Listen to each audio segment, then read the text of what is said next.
بسم اللہ الرحمن الرحیم۔ عزیزو، 1-2 سال نہیں، 14 سال معراج ابدیت، 14 سال تک ابدیت کی معراج، اس حد تک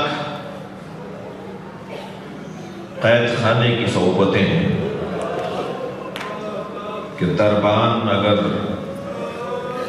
تائب ہو جاتا ہے تو اس زندان سے نکال کر دوسرے زندان میں ڈال دیا جاتا ہے۔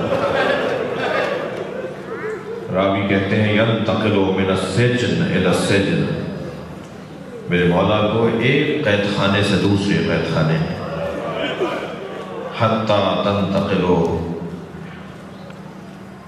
سندی ابن شاہر، سب سے زیادہ جو جلاد، سب سے زیادہ جو بے ادب، جو مبغض اہل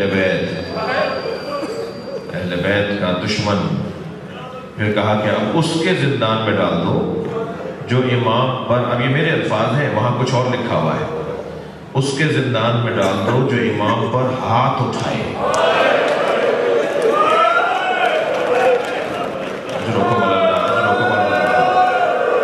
اللہ کسی غم میں نہ رلائے، جب مجلس میں بیٹھا کریں تکلف کر کے نہیں رویا کریں، جب آپ اجرکم اللہ، اجرکم اللہ۔ یہ بیٹے کس کے ہیں؟ یہ بیٹے ہیں سیدہ زہرا کے۔ اگر نبی کے بعد زہرا پہ ہاتھ نہ اٹھایا گیا ہوتا، اجرکم اللہ، اجرکم اللہ، اپنی آوازوں کو آزاد کریں گے۔ مجلس میں خواتین بھی بیٹھی ہیں، چھوٹے چھوٹے بچوں کو بھی لائی ہیں۔ اگر بچے کے سامنے اس کی ماں کو کوئی مارے تو وہ باپ کو ڈھونڈتا ہے کہ ابا کو جا کے بتاؤ، اور جیسے ہی والد نظر آتے ہیں نا تو چیخ چیخ کے کہتا ہے بابا انہوں نے اماں کو مارا۔ مگر مولا حسن کیا بتائیں علی کو؟ میرے ایک ملنے والے نے مجھ سے کہا شاید مولا کاظم چاہتے ہیں کہ ان کی مادر گرامی کے لیے 2 جملے کہہ دوں۔ میرے ایک ملنے والے نے مجھے کہا کہ ان کی زوجہ کے ساتھ اختلاف شدید تھا، اتنا شدید ہوا کہ غصے میں کہتے ہیں میں نے انہیں تھپڑ مار دیا، تماچا مار دیا، اپنی زوجہ کو ایک تماچا مار دیا۔ 3 دن کے بعد مجھے احساس ہوا کہ مجھے نہیں مارنا چاہیے تھا۔ میں نے اپنی بیوی سے معافی مانگی، مجھے معاف کر دو۔ وہ کہنے لگی آئندہ کبھی کوئی ایسا ہو آپ غصے پہ قابو نہ پا رہے ہو تو اس بات کا خیال رکھیے گا ہمارے بچوں کے سامنے نہ ماریے۔ جب آپ مار رہے تھے تو ہماری بیٹی دیکھ رہی تھی، وہ 3 دن سے بخار میں ہے اور بس ایک ہی جملہ کہتی ہے اماں آپ کو بابا نے مارا، اماں آپ کو بابا نے مارا۔ میں ان جوانوں سے پوچھتا ہوں جب جناب زہرا پہ ہاتھ اٹھایا جا رہا تھا، جناب زینب کہاں تھی؟ امام حسن کہاں تھے؟ امام حسین کہاں تھے؟ اجرکم اللہ، وہیں تھے، دیکھ رہے تھے۔ لہذا روایت کہتی ہے امام حسن ایک گلی سے نہیں گزرتے تھے، جب وہ گلی آتی تھی نا تو رستہ بدل دیتے تھے۔ کسی نے پوچھا امام حسن سے کہ آپ اس گلی سے نہیں گزرتے؟ فرمان لگے جب گزرتا ہوں مجھے منظر یاد آ جاتا ہے۔ اس گھرانے کے ساتھ سندی ابن شاہر کے قید خانے میں امام کاظم کو اس لیے رکھا گیا تاکہ وہ امام پر ہاتھ اٹھائے، ہاتھ اٹھائے۔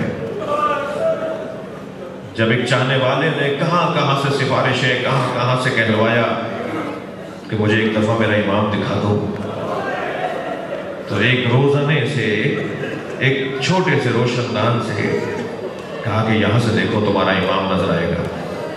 وہ بہت دیر تک دیکھتا رہا، واپس آ کے کہنے لگا وہاں تو چادر پڑی ہوئی ہے۔ اجرکم اللہ، اجرکم اللہ۔ ان کا یہی تمہارے امام۔ میرے مولا زندان میں 1-2 مہینے نہیں، میں رونے والوں سے ایک سوال بھی کروں گا، اس وقت کے شیعوں کا کتنا بڑا امتحان تھا۔ آج ہمارے زمانے میں اگر ہماری قوم کا کوئی معتبر شخص گرفتار کر لیا جائے تو سارا ملک باہر آ جائے، اسے چھڑوائیں، مگر کتنا سخت امتحان تھا اس وقت کے شیعوں کا کہ کہ اپنے امام کو دیکھ رہے ہیں کہ اسیر ہیں مگر کچھ نہیں کر پا رہے. اس نعمت کا جو ہمیں نعمت اس ملک میں اور پوری دنیا میں اہل بیت کے ذکر کی نعمت ہمیں ملی ہوئی ہے نا، اس کی قدر کرنے کی ضرورت ہے. غور کریں. بہت بڑا نام ہے، شاعر ہے ابو العطا، بصرے کے رہنے والے ہیں. بغداد پہنچا ہے اپنے ذاتی غرض سے. امام قید خانے میں ہے بغداد میں. ہارون رشید کے دربار میں روزانہ لہو و لعب کی، شباب کباب کی محفل سجتی ہے. کسی نے کہا کہ ہم نے ابو العطا کو آج بغداد میں دیکھا ہے. ہارون کہنے لگا ابو العطا تو بصرے کا رہنے والا ہے، ابو العطا یہاں کیسے آئے گا؟ کہا نہیں، ہم نے خود دیکھا ہے. ڈھونڈ مچی، بالآخر معلوم ہو گیا کہ فلاں سرائے میں فلاں مسافر خانے میں ابو العطا ٹھہرا ہوا ہے. کہا تو میں ہارون نے بلایا. پہنچے دربار میں. ابو العطا اتنے بڑے شاعر، اس زمانے میں ان سے بڑا شاعر نہیں تھا. ابو العطا تمہاری فلاں غزل آج شام تمہارے نام. اور ایک کرسی کو بٹھا کر ابو العطا سے غزلیں سنی گئیں. پھر ایک ایسی غزل کسی نے یاد دلائی کہ جو ابو العطا کا سب سے اونچا کلام تھا. کہا ابو العطا کو بھی سناؤ.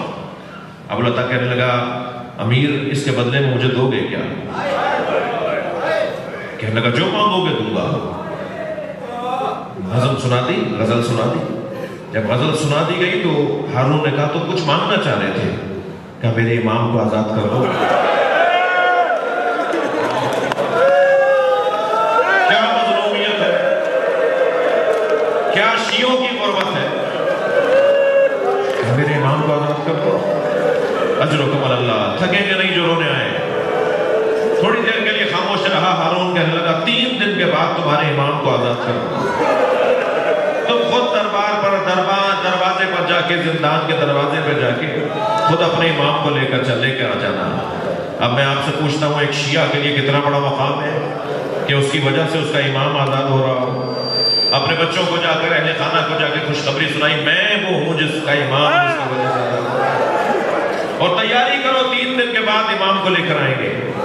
جب تیسرا دن آیا نا، صبح سے جا کے بیٹھ گئے زندان کے دروازے پر. کچھ قیدیوں کو اندر لے جایا جاتا تھا، کچھ کو آزادی ملتی تھی. بار بار دروازہ کھلتا تھا. کچھ اسیر ہو رہے ہوتے تھے، کچھ آزاد ہو رہے ہوتے تھے. ہر دفعہ دروازہ کھلتا تھا تو پوچھتے تھے میرے امام کو آج آزاد کرنا تھا، میرا امام موسیٰ کاظم کب آزاد ہوگا. اور وہ جو دربان تھے، وہ جو سپاہی تھے، وہ کہتے تھے کچھ دیر اور صبر کرو. کہتا ہے یہاں تک کہ عصر کا وقت ہو گیا. میں نے ایک مرتبہ دروازہ کھلا تو ان سے پوچھا میرا امام کب آئے گا. کہا ابھی بس تمہارا امام باہر آ رہا ہے. کہتا ہے میرے ہاتھ پیر کانپنے لگے. میں اپنے امام کے ہاتھوں کا بوسہ دوں گا، پیروں کا بوسہ دوں گا، پیشانی کا بوسہ دوں گا. بتاؤں گا مولا میری وجہ سے آپ کو آج آزادی ملی ہے. کہتا ہے میں دروازے پر کھڑا تھا کہ ایک مرتبہ دروازہ کھلا، ایک تختے پہ جنازہ تھا. 4 مزدور جنازہ اٹھائے ہوئے. میں نے کہا میرا امام کب آئے گا؟ کہا ہاذا امام الرفضاء، یہی شیعوں کا امام ہے. سلام ہو حسین ابن علی پر جن کا لاشا 3 دن میں گورو کا فتح. ماتم حسین. السلام علیکہ یا مولا یا موسیٰ بن جعفر. آج بغداد میں کوئی قیدی ہو گیا غیر غارضا مولا. پل پہ تیرے غریب بابا کا ہے جنازہ رکھا رضا مولا.